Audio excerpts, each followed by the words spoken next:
जय हिंद। देखिए, चाइना का एक इतिहास रहा है कि वो एक कम्युनिस्ट कंट्री है और अपने देश के अंदर हो रहे विद्रोहों को दबाने के लिए अपनी जनता को मीडिया से दूर रखता है और विदेशी आक्रमण या किसी छोटे मोटे लड़ाई का सहारा लेता है ताकि वहाँ की देश इसे भूल सके। ऐसे ही 1962 में हुआ था। 1960 में माओ के खिलाफ वहाँ आंतरिक विद्रोह की संभावना हो रही थी। माओ ने इसका फायदा उठाते हुए 62 की लड़ाई थोप दी भारत के ऊपर और अक्साई चीन का एरिया कब्जा कर लिया। उसी समय इसने ताइवान के इसे क्या नाम है, अरुणाचल प्रदेश को अपना दक्षिणी तिब्बत कहता था। ऐसा नेहरू के समय हुआ था। अभी यहाँ पर सी जिनपिंग जो है, इसके समय भी बहुत तेजी से विरोध हो रहा है। चाइना में सी जिनपिंग के खिलाफ बहुत तेजी से बगावत हो रही है। इसने भी वही सहारा लिया जनता का ध्यान भटकाने के लिए। इसने भी भारत से लड़ाई थोपने के लिए कई बार अक्सर उत्साह वाले काम किए हैं। अभी हाल में इसने तवांग में घुस गया। अरुणाचल प्रदेश का जगह है तवांग घाटी। तवांग में जहाँ बोमडीला दर्रा भी है, तवांग जिला में है, वहां पे चाइनीज सैनिक ऊपर आने लगे भारतीय पोस्ट पर। भारतीय सैनिकों ने ले डंडा मार के कपार फाड़ दिया सब चाइनीज सबका। एक भी भारतीय को किसी भी तरह की गंभीर चोट नहीं आई है, ना ही कोई भारतीय सैनिक शहीद हुआ है। ये हमारे रक्षा मंत्री का खुद का संसद में दिया हुआ स्टेटमेंट था। और वहीं चाइनीज मीडिया इस पर एकदम चुप है। जब चाइनीज पिटाते हैं सब ना तो एकदम चुप हो जाते हैं। आपको याद होगा जो जून 2020 पिटाया था, 6 महीना बाद बोला था कि हाँ हम लोग पिटा गए। वो सब इतनी होता है, ऐसा आके भाज रहा था सब, मार यहाँ पे लाठी लाठी का पार फाड़ दिया सब चाइनीज सबका। चाइना वहां से भाग निकला और अभी चाइना कुछ नहीं बोल रहा है। अपनी जनता का ध्यान भटकाने के लिए ये कभी ताइवान के ऊपर अटैक करता है, कभी ये भारत की ओर। अभी इसके जो फाइटर जहाज थे सब, वो कई बार उत्तराखंड के पास में मडराने लगे सब। उत्तराखंड के पास मडराने के भी कई रीजन है। उत्तराखंड में अभी भारत और अमेरिका की सेना यहाँ बहुत करीब नंदा देवी पर्वत के पास आकर चाइना के पास युद्ध अभ्यास की। इसीलिए वो अपने ड्रोन को, और उसने सबसे बड़ा जो बमवर्षक जहाज बना है S-20, ये बमवर्षक जहाजों को भारत के सीमा के पास उड़ाते रहता है। तो भारतीय सेना भी अपनी वायु से एयरफोर्स को तुरंत एक्टिवेट कर देती है और एयरफोर्स भी ऊपर से जाके वार्निंग देने लगती है कि अगर इधर की ओर आओगे तो तुम्हारा भी इलाज कर दिया जाएगा बढ़िया से। चाइना को पता चल गया है कि भारत की अब विदेश नीति जो है काफी एग्रेसिव हो गई और ये होना भी चाहिए। हमें अपने दुश्मनों को पहचानने में क्षणिक भी देर नहीं करनी चाहिए। इंडियन एयरफोर्स अब काफी तेजी से चाइना का मुकाबला करने लगती है। चाइना के साथ समस्या ये है कि यहाँ पे तिब्बत है।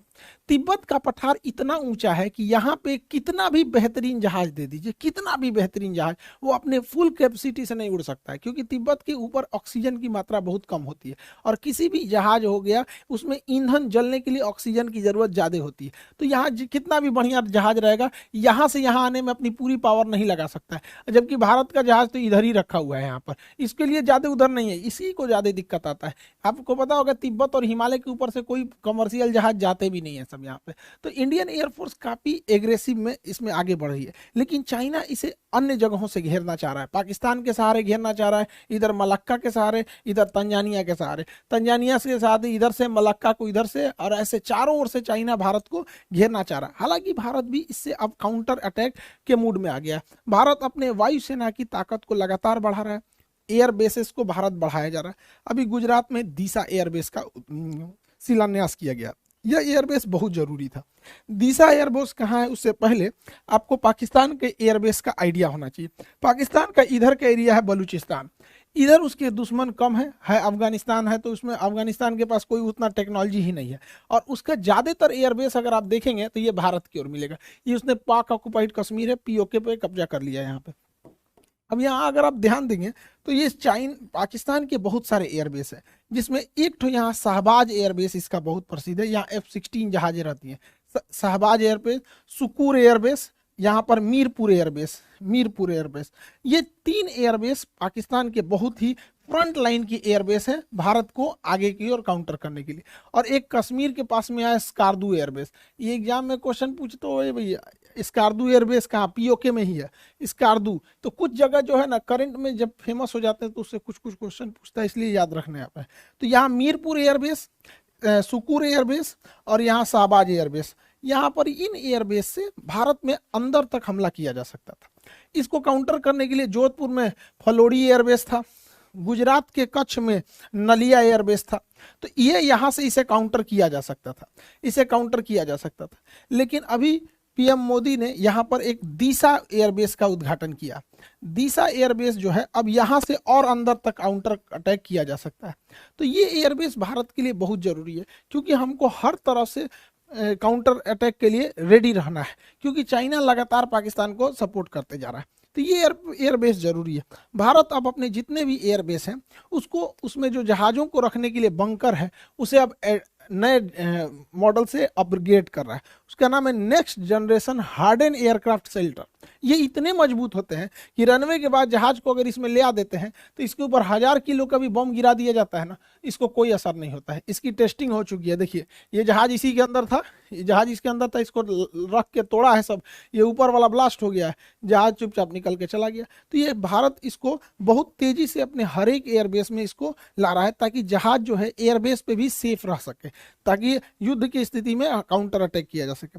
भारत इसको बहुत भली भांति से समझ गया है कि अब हम लोगों को एग्रेसिवली आगे बढ़ना पड़ेगा, क्योंकि चाइना लगातार हमें घेरते आ रहा है।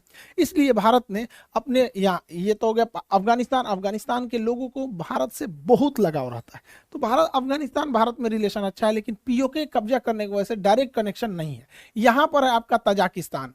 ये ताजिकिस्तान जो जगह है, यहाँ पर भारत 2 एयरबेस ले रखा है। यहाँ से हम चाइना के लिए भी काउंटर अटैक कर सकते हैं, यहाँ से पाकिस्तान के डीप एरिया में भी काउंटर अटैक कर सकते हैं। 2 एयरबेस है यहाँ पर, एक का नाम है ऐनी एयरबेस और एक का नाम है फारकोर एयरबेस। तो ये दोनों एयरबेस ताजिकिस्तान में, फारकोर और ऐनी एयरबेस, इससे हम लोग चाइना के एरिया में काउंटर अटैक और पाकिस्तान में कर सकते हैं। ये सबसे ज्यादा काम कब करेगा?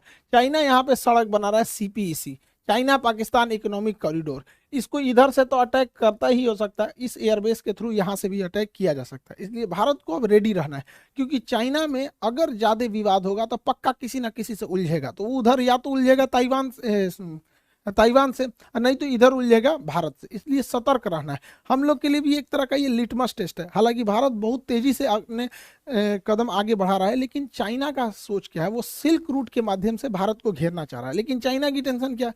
वो मलक्का के पास से यहाँ से भारत को, ये उसके लिए सबसे बड़ी समस्या है, क्योंकि मलक्का के पास भारत बहुत स्ट्रांग है। यहाँ पर हमारा अंडमान निकोबार है। ये अंडमान निकोबार में हमारी तीनों सेना रहती है, थल सेना, वायुसेना, नौसेना। साथ ही यहाँ नीचे में कोकोस आइलैंड है। कोकोस आइलैंड, चाइना यहाँ से या तो मलक्का से होकर निकलेगा या तो सुंडा से होकर निकलेगा। अगर मलक्का से होकर निकलेगा तो अंडमान निकोबार में कुछ आएगा, और अगर सुंडा से होकर निकलेगा तो कोकोस में कुछ आएगा। देखिए कोकोस आइलैंड हमारा नहीं, देखिए कोको अलग है। कोको आइलैंड म्यांमार के पास है, हम ही लोग का था, नेहरू ने गिफ्ट दे दिया यहाँ पे। ये कोकोस आइलैंड जो है ये ऑस्ट्रेलिया का है, लेकिन ऑस्ट्रेलिया से हम लोगों ने समझौता कर रखा है कि एक दूसरे के बेस का इस्तेमाल करने के लिए, तो इसका इस्तेमाल हम लोग कर सकते हैं यहाँ से काउंटर करने के लिए। इसलिए चाइना को पता है कि इस एरिया में हम कुछ नहीं कर सकते, इसलिए चाइना मलक्का को अपने डेलिमा दुविधा समझता है, मलक्का डेलिमा। इसलिए वो डायरेक्ट इस एरिया से समुंदर से घूम के नहीं आना चाहता है, वो डायरेक्ट सड़क के माध्यम से अपने सामान को यहाँ लाता है और इस रास्ते से निकल जाता है। यहाँ पे उसने बहुत बड़ी सड़क बना रखी है। इस सड़क के चारों ओर फैक्ट्री, पेट्रोल पंप, हॉस्पिटल्स, अलग अलग चीजों को खोल रखा है। इसका नाम है सीपीईसी। सीपीईसी को काउंटर करना भी बहुत जरूरी है, जो ग्वादर पोर्ट से जुड़ता है।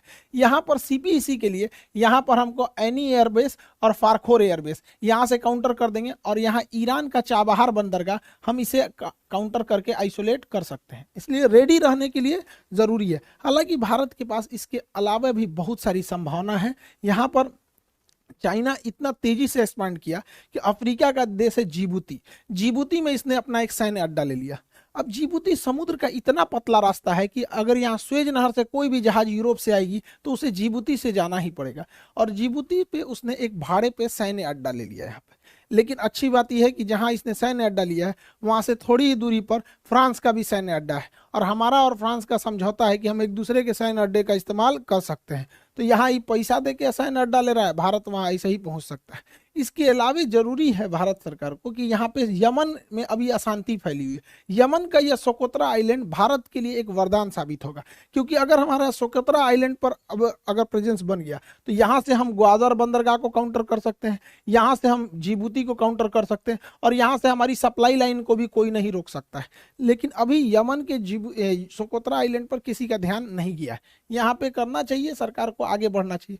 चाइना ने इतना ज्यादा मात्रा में लोन दे रखा है अफ्रीकी देशों को कि उन्हें अपने कर्ज के जाल में फंसा लिया, और इस जाल में फंसाया बढ़िया से तंजानिया को। तंजानिया जो है इसका एक जंजीबार द्वीप है जो दुनिया में सबसे ज्यादा लौंग के उत्पादन के लिए प्रसिद्ध है। तंजानिया के सभी समुद्री तटों को चाइना मांग रहा है कि हमको दे दो लीज पे, ये सारे समुद्र तट पे हम अपने बंदरगाह बनाएंगे। और आपको पता है कि चाइना अगर बंदरगाह बना दिया तो वहां अपनी पनडुब्बी नौसेना की जहाजों को लाएगा। हम लोगों की लाख कोशिशों के बावजूद चाइना का जहाज यहाँ पर अपना लंगर डाल ही दिया। इसलिए इसे काउंटर करने के लिए भी भारत के पास कई सारे द्वीप हैं। सेशेल्स का द्वीप एजम्पशन आइलैंड जिसपे भारत अपना मतलब बेस बनाने वाला है, सेशेल्स में यहाँ पर है। मॉरिशस में एग्लीगा द्वीप है। ये दोनों द्वीप यहाँ से काउंटर अटैक के लिए यहाँ पर अवेलेबल हो सकते हैं। तो कहने का सेंस ये है कि भारत को पहले से अब रेडी रहना चाहिए।